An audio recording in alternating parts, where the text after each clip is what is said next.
آج کی بابرکت شب نور، شب برات کے نام سے معروف اور مشہور ہے۔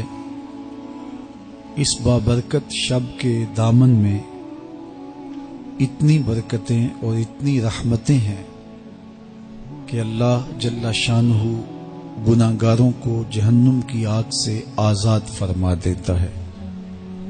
ام المومنین سیدہ طیبہ طاہرہ سیدہ عائشہ صدیقہ رضی اللہ تعالی عنہا فرماتی ہیں، ایک دن میں دیکھا کہ حضور میرے حجرہ میں نہیں ہیں، تو میں حضور کو تلاش کرنے نکلی۔ جنت البقیع میں آسمان کی طرف سر اٹھائے حضور اللہ سے التجائیں کر رہے تھے۔ مجھے دیکھا تو ارشاد فرمایا، عائشہ کیا تم نے یہ سمجھا کہ اللہ کا رسول تم سے زیادتی کرے گا؟ فرماتی ہیں میں نے عرض کی، یا رسول اللہ صلی اللہ علیہ وسلم، میں یہ سمجھا شاید آپ کسی زوجائے محترمہ کے حجرہ میں تشریف لے گئے ہیں۔ فرمایا آج لیلۃ النصف من شعبان، شعبان کی 15ویں رات ہے، درمیانی شب ہے۔ اس رات کو اللہ تعالی جل شانہ آسمان دنیا پہ نزول اجلال فرماتا ہے اور قبیلہ بنو کلب کی بکریوں کے بالوں سے زیادہ لوگوں کو جہنم کی آگ سے آزاد کر دیتا ہے۔ قبیلہ بنو کلب عرب کا بہت بڑا قبیلہ تھا جو بھیڑ بکریاں پالتے تھے اور لاکھوں کی تعداد میں ان کی بکریوں اور بھیڑوں کے ریوڑ تھے۔ تو اس قبیلے کی بکریوں کے بالوں سے بھی زیادہ گناہگاروں کو جہنم کی آگ سے آزاد کر دیا جاتا ہے۔ تو یہ وہ بابرکت شب رحمت ہے، شب نور ہے، جس کے دامن میں اتنی برکتیں ہیں کہ کوئی محروم نہیں رہتا۔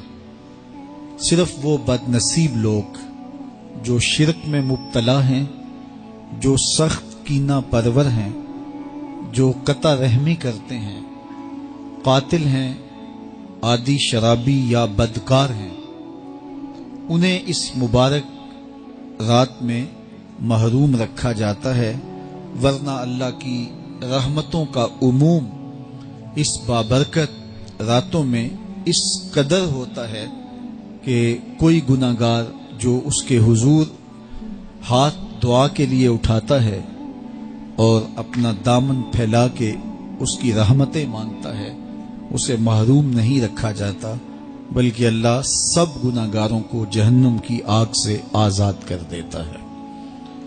ایک روایت میں آتا ہے کہ اللہ لیلۃ النصف من شعبان، شعبان کی 15ویں رات کو آسمان دنیا پہ اپنی رحمتوں سے جلوہ گر ہوتا ہے اور فرماتا ہے کوئی رزق مانگنے والا، میں اس کی جھولیاں بھر دوں، ہے کوئی مغفرت طلب کرنے والا، میں اس کے گناہ معاف کر دوں، ہے کوئی مجھ سے عافیت مانگنے والا، میں اس کو عافیتوں سے نواز دوں، ہے کوئی فلاں چیز مانگنے والا، ہے کوئی فلاں چیز مانگنے والا۔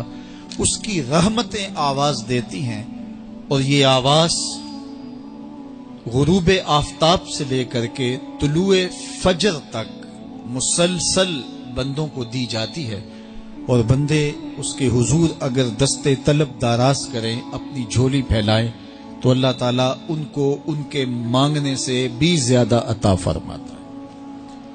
اس امت کو اللہ تعالیٰ نے اس طرح کی راتیں دے کر کے مغفرت، بخشش، غفران اور رحمتوں کی فراوانی نصیب کی ہے۔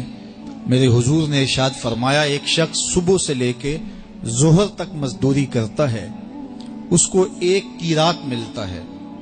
ایک ظہر سے لے کر عصر تک مزدوری کرتا ہے، اس کا وقت تھوڑا ہے لیکن اس کو بھی 1 قیراط ملتا ہے۔ اور تیسرا شخص عصر سے لے کر مغرب تک مزدوری کرتا ہے، اس کو 2 قیراط ملتے ہیں، جبکہ اس کا وقت دونوں سے کم ہے۔ فرمایا پہلی مثال یہود کی ہے، دوسری مثال نصارہ کی ہے، اور تیسری مثال میری امت کی ہے کہ اس کو تھوڑے عمل پر زیادہ ثواب دیا جاتا ہے۔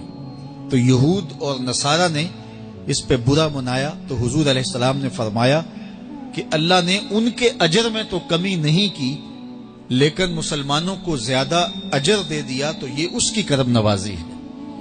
تو یہ تھوڑے وقت کی عبادتیں اور چند راتوں کی بیداری اور مخصوص اوقات میں اللہ کے حضور عبادت و ریاضت ایک گناہگار کو کہاں سے کہاں تک پہنچا دیتی ہے، اس کے گناہوں کی معافی کا ذریعہ بھی بنتی ہے اور درجات کی بلندی کا سبب۔